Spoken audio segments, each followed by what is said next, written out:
Hello and welcome to the delayed exception handling session of CodeRage 3.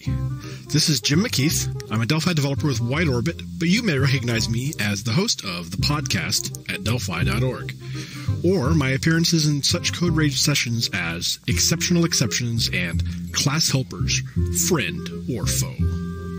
I'm glad you're able to join me for this session. I'm sure a lot of you may be wondering what exactly delayed exception handling is and why that would be useful. What I'm proposing is a new way to handle exceptions in some specific and complex situations.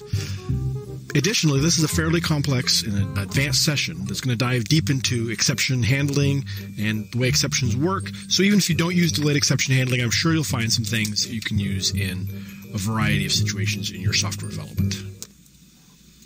So a quick overview of what we're going to cover. First thing, we're going to talk about what the problem with traditional exception handling is. Now, traditional exception handling is great, but like I said, in some specific situations, it isn't the best solution. So a proposed solution is the delayed exception handling. So we're going to go into the implementation of that, which you may refer to as code, and then we're going to do a demonstration of it, which you could refer to as more code. Finally, I'll give you some more information where you can download the code, and we'll call this links. Exceptions. I'm sure you all know what they are, and their purpose is, of course, to provide an immediate escape. When something goes wrong, an emergency happens, something unexpected occurs, we have an exception. An exception gives your code, your flow of code, an immediate escape. Now, sometimes we don't want an immediate escape. Sometimes we want to free some memory that was allocated. And if the code aborts at that point, then the memory doesn't get deallocated. Or it could be an external resource, which, of course, could be even worse than unfreed memory. So Delphi luckily provides a solution for this.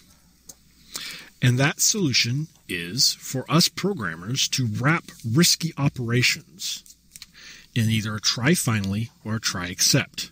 Now, try finally, what it essentially does is it delays the exception handling. This is the most common scenario used to deal with exceptions. It delays the exception until after the cleanup code executes. Okay? Pretty straightforward. Try except, on the other hand, lets us do our own exception handling. Lets us grab that exception when it occurs, do whatever we want to with it, and then resume our operation. Okay, we have a really simple demo here that we're going to build up to be a little more complicated fairly quickly. So we have an object here. It's a t-lifetime object. This is an object that just reports using debug strings when it's created, when it's destroyed, and when it's used. It also keeps track of how many instances there are of it, and we can call getCount to find out what the instance count is. Additionally, we take an optional parameter on constructor for when we would like to raise an exception. Optionally in create, use, or destroy, and never. Default is never, because of course we hope all our code never raises exceptions, but in the real world, that's not the way it happens. So let's go ahead and run this here. It's going to put debug string down here in the event log. Let's turn the breakpoint off for the first time through. All right. Created, used, destroyed. Everything's happy. Very good. So let's go ahead and the most common scenario would be explode on use, right? So we create it, we use it, and something in here, usually a lot more than one call, causes an exception to occur. So go ahead and run it. I've turned off the IDE from popping up exceptions. And we'll see here, created, used, destroyed, and then down here it handled the exception. And the exception was in usage, just like we asked for it to. So this delayed, so the exception occurred here, right? But we delayed the exception to after free, which is when the except catches it and displayed the message. Okay. So now, a really common thing people are concerned about is what happens if an exception occurs in constructor. So we're going to say we want to blow up in create. I'm going to go ahead and step through this one. All right, so we go here, boom, we jump straight to our exception handler. So the construction happened. Now, the memory actually 4.0 has been freed at this point. When an exception occurs in a constructor, the memory is automatically freed. So we don't have a memory leak because this is the common pattern, is putting the constructor outside the try finally. Actually, if we put O in the watch list. There's the watch list. We'll see that it is in fact nil.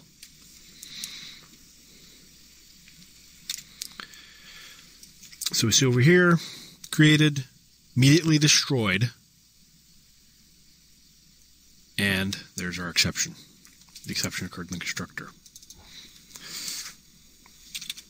Okay, this is all fine and good so far. Now what happens if we have more than one of these guys, okay? We'll go this way. O2.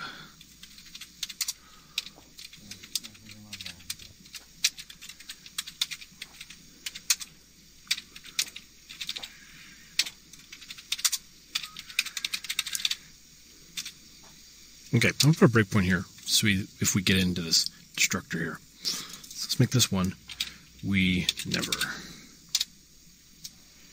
Oops, fell off the right.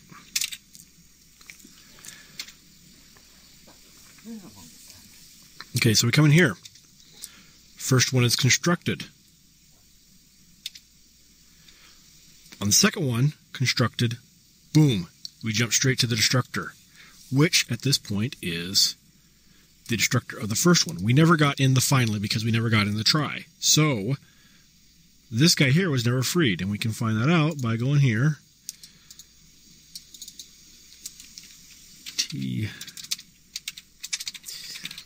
Time.get count. Ah, it was a little bit of linker.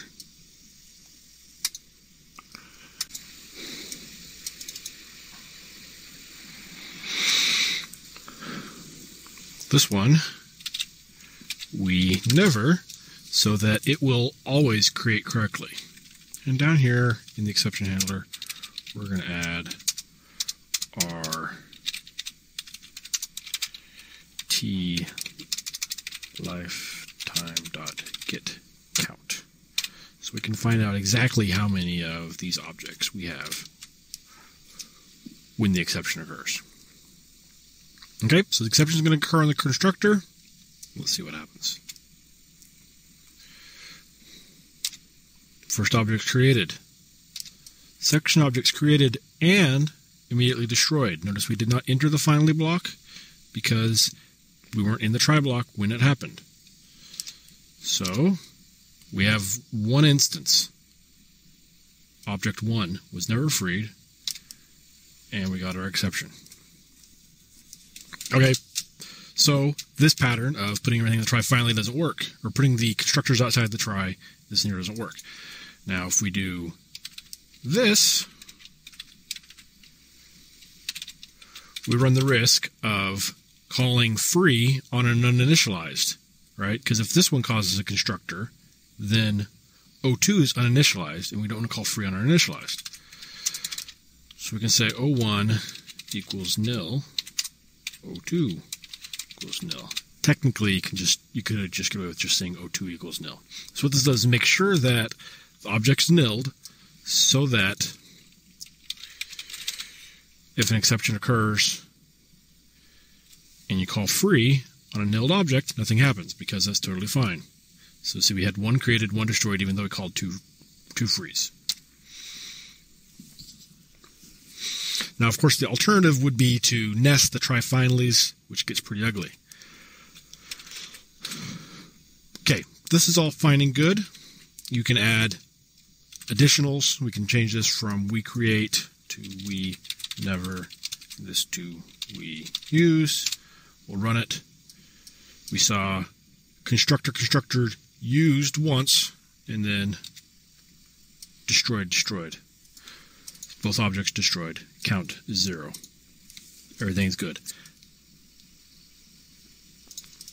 And we can add multiple objects, and this pattern will hold, except until we do this.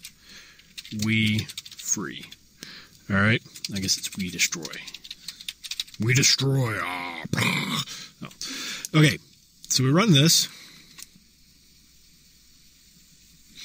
and we look down here in our output, and we created it. We used it. And remember, we have an exception here on O2 use. So then we get the destructor called. Notice we have one destructor called, and then we drop down here to the get count, We still have one left. And the exception we see reported is exception in destructor. Now let's break down what happened here. There was an exception in the uses clause that caused us to jump down here. And the second the second use statement that caused us to jump down here. The first one, when it went to free it, caused a second exception.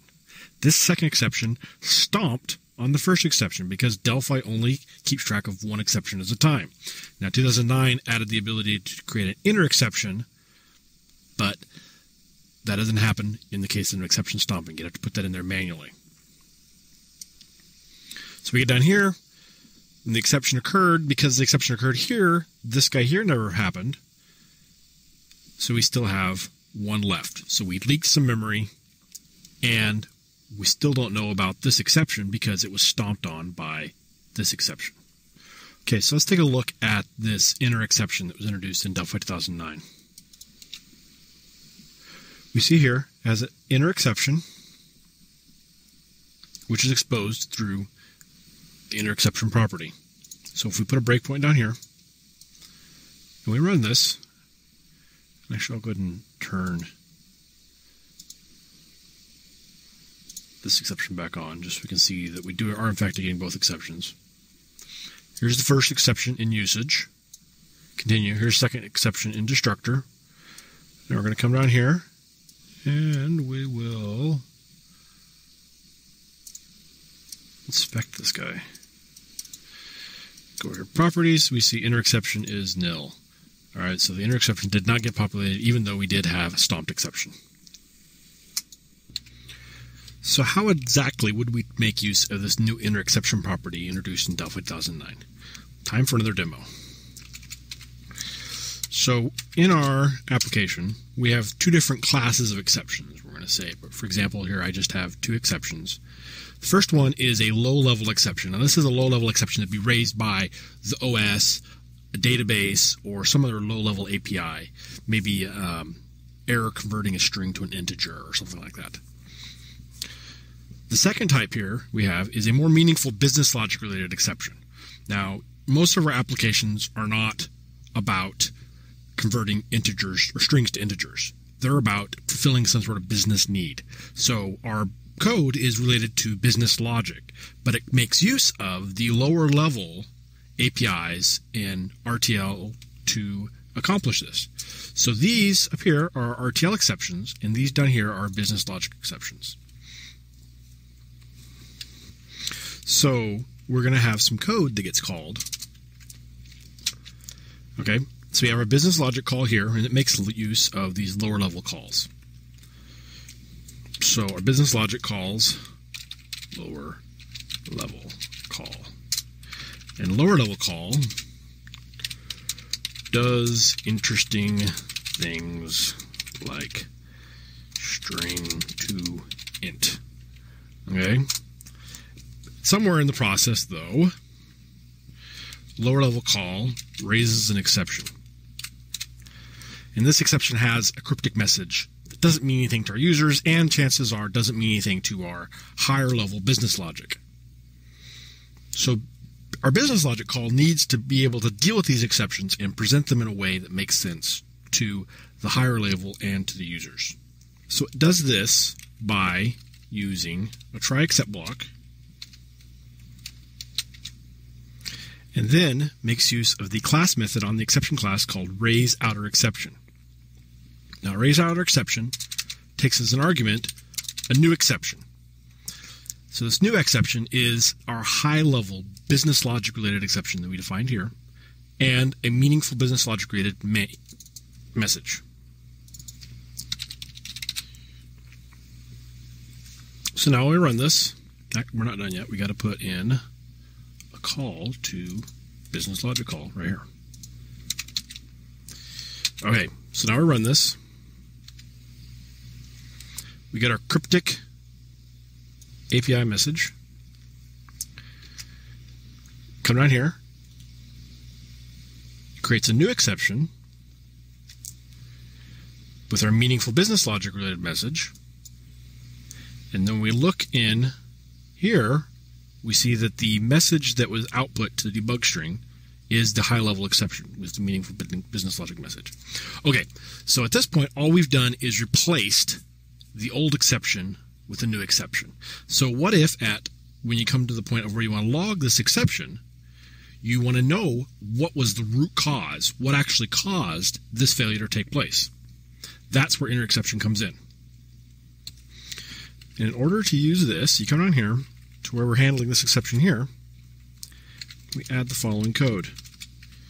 We look at inner exception, and if it's there, then we're going to get the inner exception message and class name. Okay, so now we're going to run this again.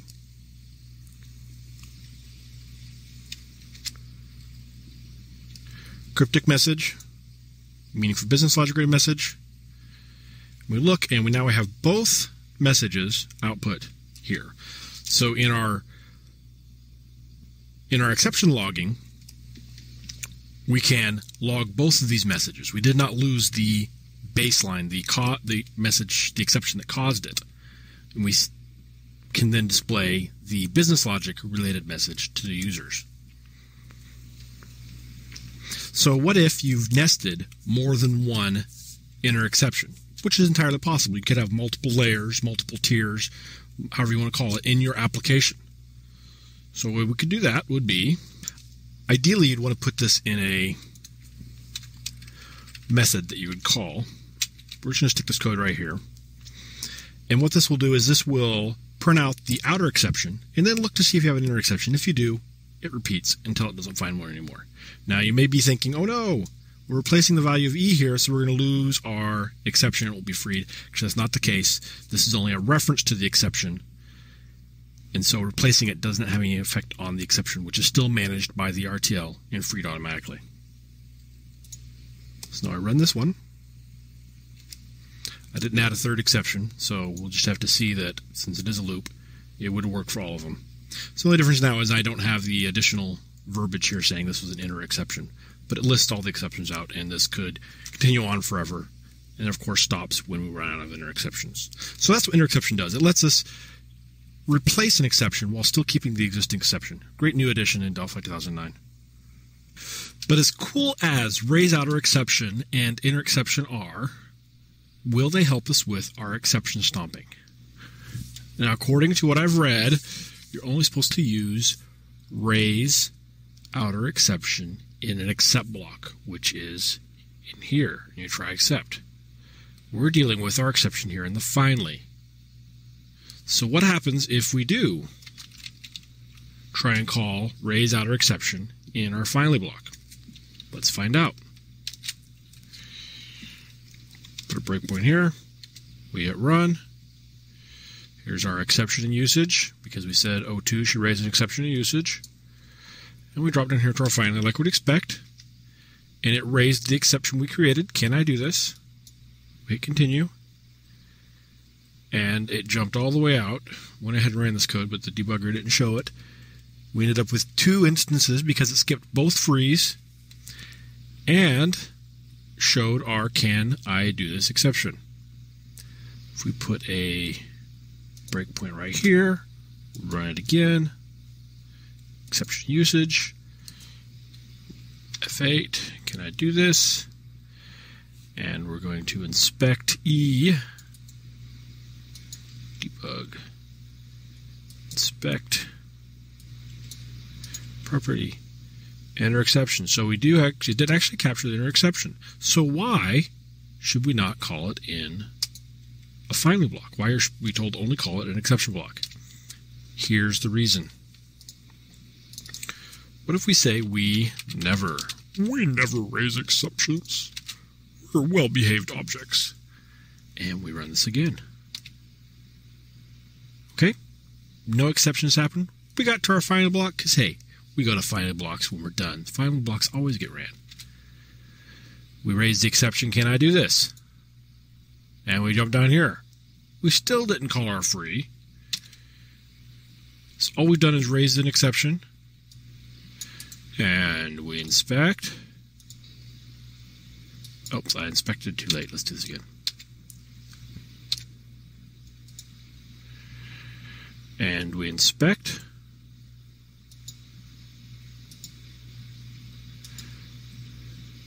Inner exception is nil because there was no exception to add to that. So it didn't do any good. All we did is raised an exception. Kind of pointless at that point.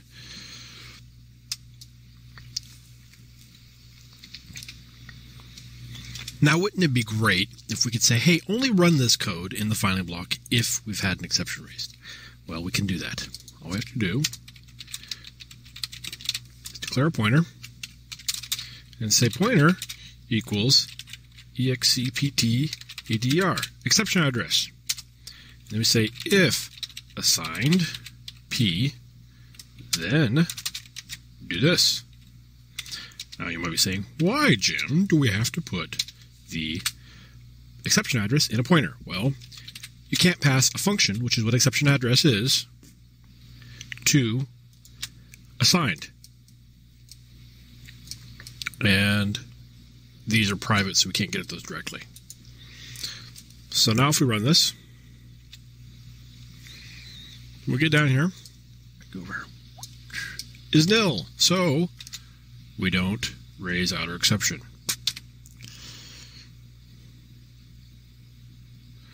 I don't know why that turned light blue. Still light blue. Okay. So now if we come in here and we say we use exceptions, they make our lives easier. We get the exception, we come in here, go to our watch list, and look at that, P has a value. So now we know we have an exception. So raise X, outer exception happens. Can I do this? It gets fired, which now, of course, those things are orphaned.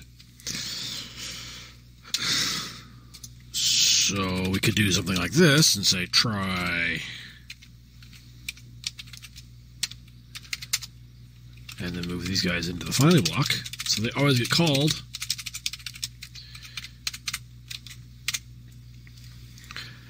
And run it. And we got our exception. So we raise out our exception, chaining those exceptions together. And our count is 0 because both of those ran. I guess we can run it again and see that E does in fact have. I'd have just put a output debug string on that, but debug, inspect, properties, inner exception. So it does in fact have an inner exception. So we've trapped this exception, but we've put it into a meaningless exception, really, at this point, because we were wanting to trap the exception that occurs there, because if we say we destroy, because we're being destructive, our DSTROY.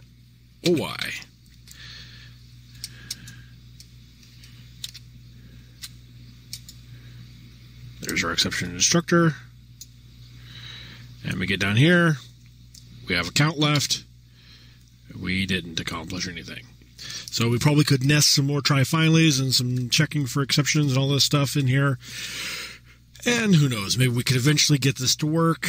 But I don't think raise outer exception, which puts the exception in the inner exception, is the solution for this. So what could be possibly the solution to this?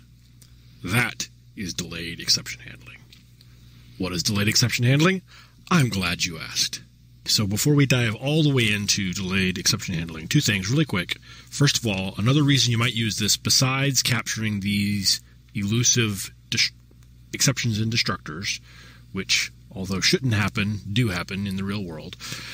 The other thing you can use delayed exception handling for is when you have a thread that you've spawned and you want to handle those exceptions back in your main thread. So you can delay all those exceptions that happened in the thread and then deal with them as far as logging, whatever like that, in your main thread.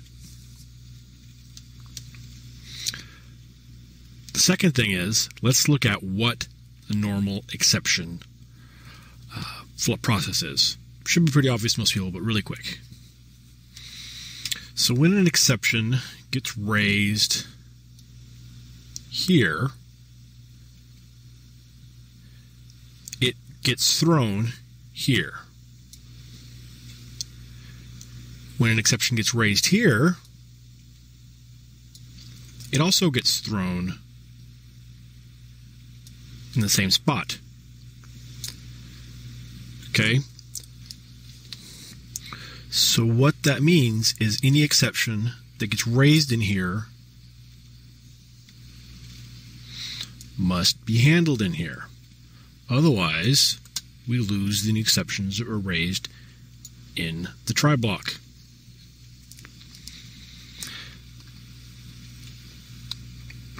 So what delayed exception handling means is that we can delay the exception that happened in here until outside the block. Okay, so now let's do that, and we'll see exactly what it is I'm talking about here. So when an exception is created, there's an exception object that's created. So you need to deal with that exception object, otherwise you lose the other exception object. So we need a way to save that exception object. Now we can do that as we could stick it in a T-list, but I think instead of a T-list, we should use some of these fabulous new generic collections that come with Delphi 2009. And the one I'm thinking of is the T object queue because, well, an exception is an object. So we need to go ahead and make it out here. Q equals T object Q dot of exception create, and we need to give it a lifetime. Q dot free. Okay, great. So now I have this object queue. We need a way to save exceptions into it. Save exception. So we need a var for pointer. And so in order to get the exception, we call acquire exception object, which returns a pointer. What this does is it grabs the exception object grabs a pointer to the exception object, returns it to us, and then removes it from being raised. So we check to see if we actually got one or not.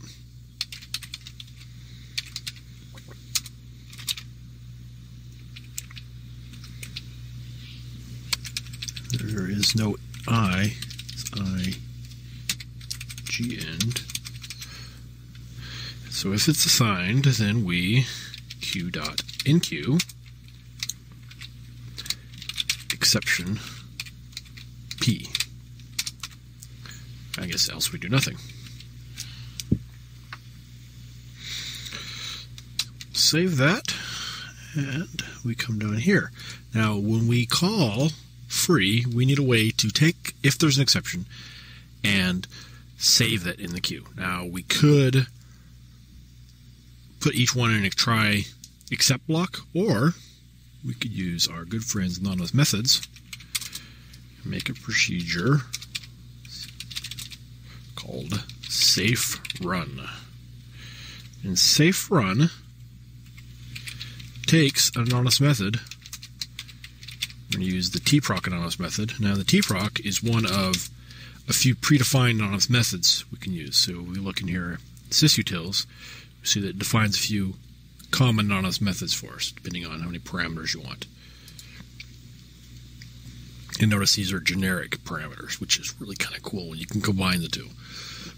So we're going to take this anonymous method, and we're going to run it in a try except block.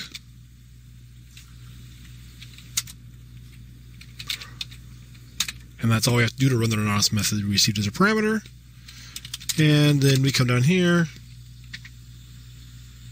and we say save exception.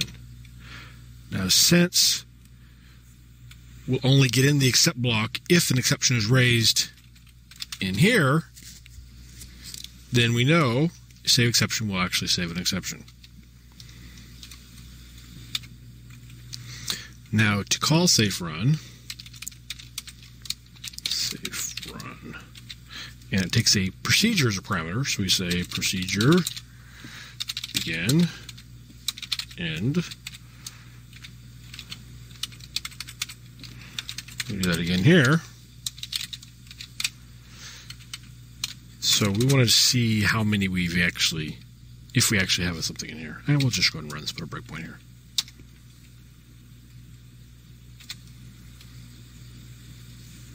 Okay, so there's our exception we got in use, which occurred right here.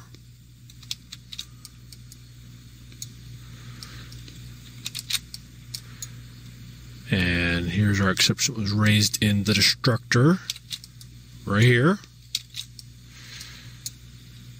And then we get down here, and let's see what the count is in Q.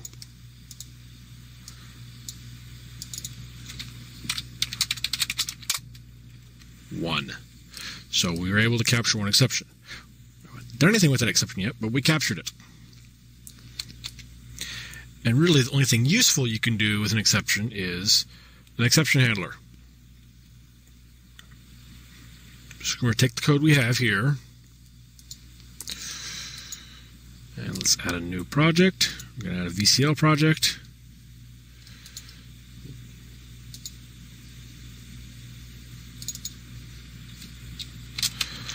Come back here and let's take this.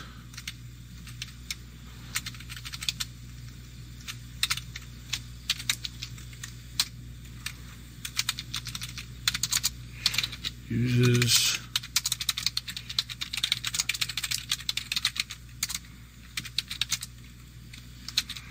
okay, and let's grab this here. Now I'm not grabbing the Q code because we're going to make that in the, for the Q, we're going to make that in the objects constructor. So let's put a button down, because what's a demo application without a button, right? Button one click.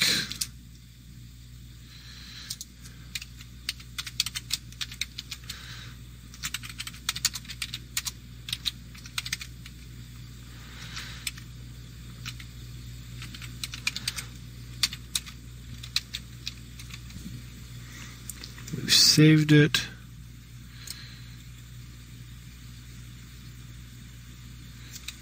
Compiles. All right.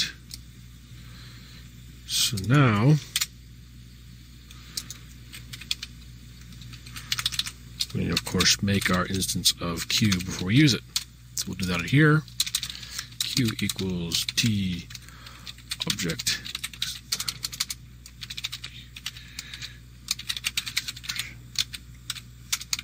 create, and then of course on destroy. So now if we run this, let's put another button right here before we run this. So we'll call this button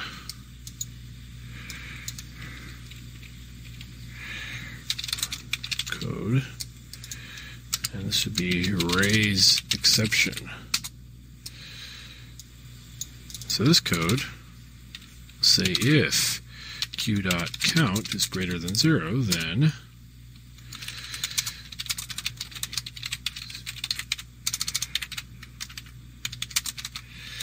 equals q.deq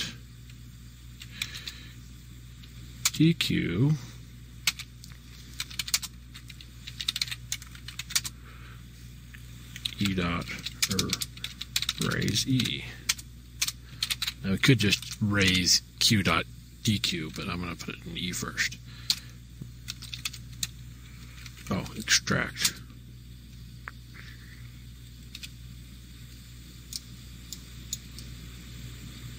Okay, there's our exception usage. I didn't mean to break on that. Exception to the destructor. Alright, so see, we got our global exception handler showed us exception and usage.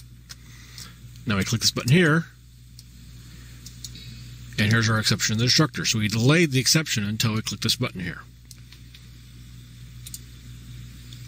So the default exception handler is not incredibly useful, so let's go ahead and put our own special exception handler in here. This box. Yeah, we can go here.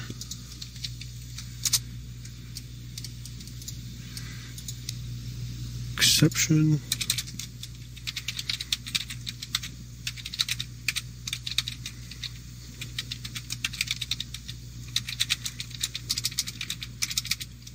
The keys are too close together.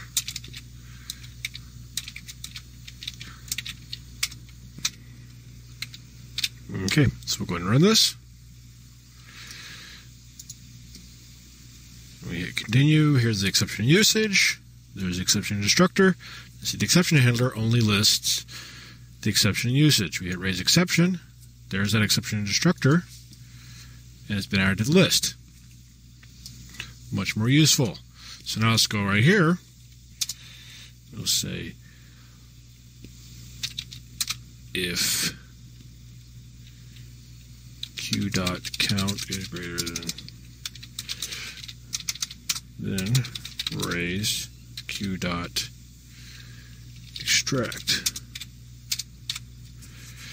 Okay, so now we run this,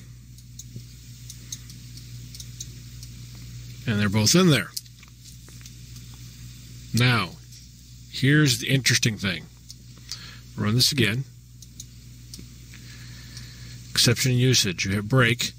This is where the exception was raised at, right? That's useful for when you break. Here's the exception destructor. We break. Sure enough, there's the exception where the exception is raised. Run this, and now here's where the exception destructor gets re-raised. Code we just added to the exception handler, and we hit break here. Oh, well, that's not so useful. Now we not hitting where the exception happened at. Okay, so instead of building this demo up the rest of the way, I happen to have a full demo put together already. This demo is similar.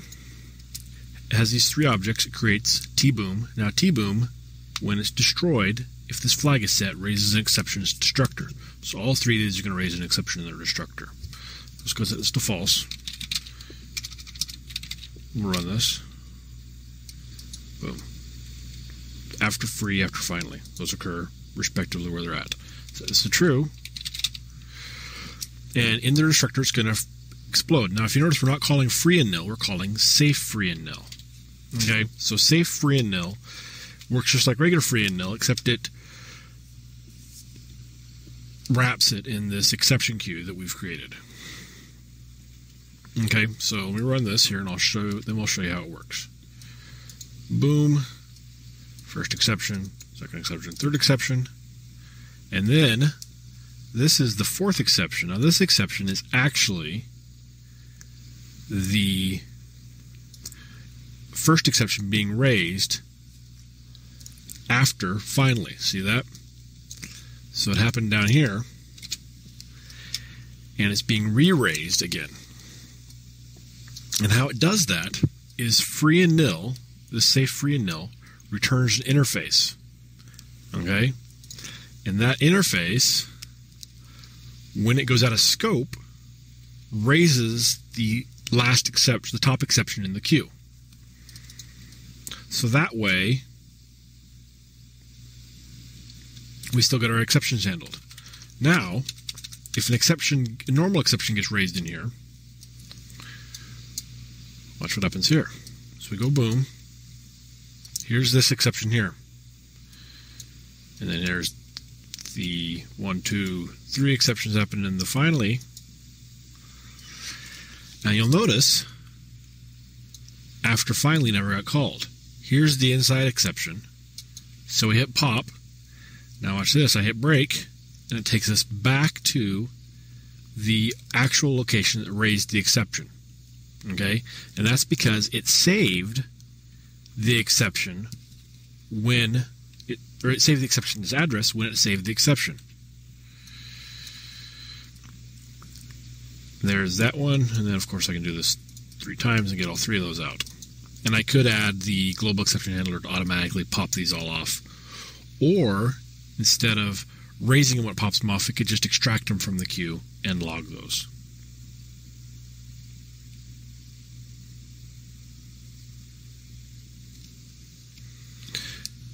Now, there's actually more than... So safe actually has a few methods on it. Safe dot. It has free and nil, which takes an object, run, which is like our safe run we had before, that you can pass in a procedure, and then using, which I actually got from Alan Bauer, which does a using, but then also wraps the exceptions into the queue. And then pop next exception, pops exception out of the queue, flushes the queue. Now, a couple of other things that are interesting of note here. I'm going to pop in here to this guy, which makes use of run. So this code right here, very similar to what's in regular free and nil. Now in here, unlike before, we don't trap every exception. There's a few exceptions we ignore. And the reason we ignore these specific exceptions is they're the kind of exceptions that would indicate the application's in a state that it's really not a good idea to try and stop the exception handling. This should bubble all the way up to the global exception handler and stop the application running at that point. An external exception is one that was raised from the OS and passed in to us.